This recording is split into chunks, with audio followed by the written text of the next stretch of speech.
Hi all, இன்றைக்கி என்ன பதிவு பார்க்க போகிறோன்னா விநாயகர் சதுர்த்தி ஸ்பெஷல் கொழுக்கட்டை. ரொம்ப சாஃப்ட் அண்ட் ஈஸியாக எப்படி செய்யலான்னு பார்க்கலாம். 3 வகை கொழுக்கட்டை பார்க்கலாம் வாங்க. அதுக்கு 1 டம்ளர் அரிசிக்கு 2 டம்ளர் தண்ணி நல்லா கொதிக்க வச்சுருக்கேன். நல்லா சூடு இருக்கணும், தண்ணி நல்லா பாயில் ஆகிருக்கணும். அந்த தண்ணியை அந்த மாவில் கொஞ்சம் கொஞ்சம் கொஞ்சமாக விட்டு நல்லா கலந்துக்கோங்க.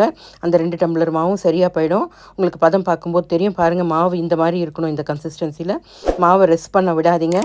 அந்த சூட்டோடையே பக்கத்தில் ஒரு தண்ணி வச்சுக்கோங்க, பச்சை தண்ணி வச்சுக்கிட்டு கொஞ்சம் கொஞ்சமாக தொட்டு நல்லா கலந்து கலந்து கலந்து நல்லா அமுக்கி விடுங்க. அந்த சாஃப்ட்னஸ் வரதுக்காக கொஞ்சோண்டு 1 ஸ்பூன் எண்ணெயை விட்டு நல்லா கையில் ஒட்டுற மாதிரி இருந்தால் அதையும் நல்லா பிசைஞ்சு விட்டுக்கோங்க. எண்ணெய் கையில் தண்ணி தொட்டு தொட்டு தொட்டு நம்ம சப்பாத்தி மாவு மாதிரி நல்லா பிசைஞ்சு எடுத்துக்கோங்க. மாவு ரொம்ப சாஃப்டாக சூப்பராக வரும் கொழுக்கட்டை. அடுத்தது நம்ம பூரணத்துக்கு என்னென்ன போடலான்னு பார்க்கலாம். அதுக்கு ஒரு பேன் எடுத்துகிட்டு வேர்க்கடலையை வறுத்து தோல் எடுத்து வச்சுக்கலாம். அதுக்கப்புறம் நான் எள்ளை கழுவி காய வச்சுருக்கேன். அந்த எள்ளையும் கொஞ்சோண்டு எடுத்து நம்ம வறுத்து ரெடி பண்ணி எடுத்துக்கலாம். அதுக்கப்புறம் தேங்காவை துருவி வச்சுருக்கேன். தேங்காவை அதையும் போட்டு ஸ்லைட்டாக வதக்கி எடுத்துக்கலாம். அந்த தேங்காவோடு நம்ம ஏற்கனவே வறுத்ததை போட்டுட்டு ஒரு 2-3 ஸ்பூன் வெல்லம் போட்டுட்டு மிக்சியில் நல்லா பவுட்ரு பண்ணிவிட்டு அதில் கொஞ்சோண்டு நான் பாதாம் முந்திரியை பொடி பண்ணி போட்டிருக்கேன். அவ்வளோதான். நம்ம மோல்ட்ஸ் ரெடி பண்ணிக்கலாம். நம்ம ஷேப்ஸ் ரெடி பண்ணி எடுத்துக்கலாம் அந்த மோல்டு மூலமாக. இதுக்கு ஒரு சின்ன கதை இருக்குங்க. ஏன் மோதகம் ரொம்ப விசேஷம் விநாயகருக்குன்றதுக்கு. வசிஷ்டர் வீட்டுக்கு விநாயகர் நான் வரேன் அப்படின்னு சொல்லியிருந்தாராம். அப்போ அருந்ததி தேவி விநாயகர் வராரே, நம்ம அவருக்கு ஏதாவது ஸ்பெஷலாக செஞ்சு தரணும்னு யோசிச்சுட்டு இருந்தாங்களாம். அப்போ வீட்டில் மாவு இருந்தது பார்த்துட்டு நம்ம ஏதாவது டிஃப்ரெண்ட்டாக செய்யலான்னு யோசிச்சு இந்த மாதிரி ஸ்டஃபிங் வச்சு கொழுக்கட்டை செஞ்சு கொடுத்தாங்களாம். அது சாப்பிட்டு விநாயகர் ரொம்ப இம்ப்ரெஸ் ஆகியிருக்காரு. அப்போ தான் அந்த ஸ்டஃபிங்கில் வச்சு கொழுக்கட்டைன்றதே ஒன்று இன்ட்ரடியூஸ் ஆகிருக்கு. அதனால் விநாயகருக்கு ரொம்ப ஸ்பெஷல்.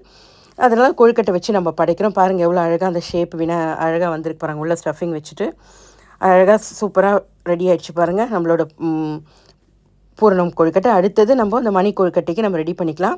குட்டி குட்டி குட்டியாக நம்ம பால்ஸ் மாதிரி எடுத்துகிட்டு நல்லா உருட்டி எடுத்துக்கலாங்க.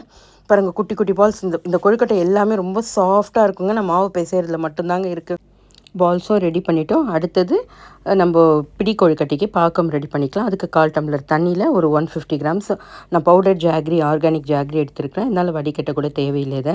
அதை எடுத்துருக்கேன். நல்லா நம்ம இது பண்ணிவிட்டு மிச்சம் வச்சுருக்கிற மாவில் நான் கொஞ்சோண்டு டெசிகேட்டட் கோகோனட் போட்டுட்டேன். இல்லை நம்ம நார்மல் கோகோனட் இருந்தாலும் போட்டுக்கலாம். அந்த நம்ம பாக்கம் பண்ணியிருக்கிற இதை அழகாக நான் மிக்ஸ் பண்ணிவிட்டு நம்ம பிடி கொழுக்கட்டை மாதிரி பிடிச்சிட்டு நான் கொஞ்சம் அச்சுலியும் எடுத்திருக்கேன். ரெடி ஆகிடுச்சு. நம்ம பிடி கொழுக்கட்டையும் ரெடி ஆகிடுச்சு. நம்ம 3 கொழுக்கட்டையும் ரெடி பண்ணிட்டோம். வாங்க நம்ம போய் ஸ்டீம் பண்ணிக்கலாம். நான் ஏற்கனவே இட்லி குண்டா அடுப்பில் வச்சுட்டேன். கீழே லேயரில் நம்ம மணி கொழுக்கட்டையை போட்டோம். மேல் லேயரில் பூர்ண கொழுக்கட்டையும் வச்சாச்சு. நம்ம பிடி கொழுக்கட்டை ரெடி பண்ணியிருக்கோம் இல்லையா, அதையும் வச்சாச்சு.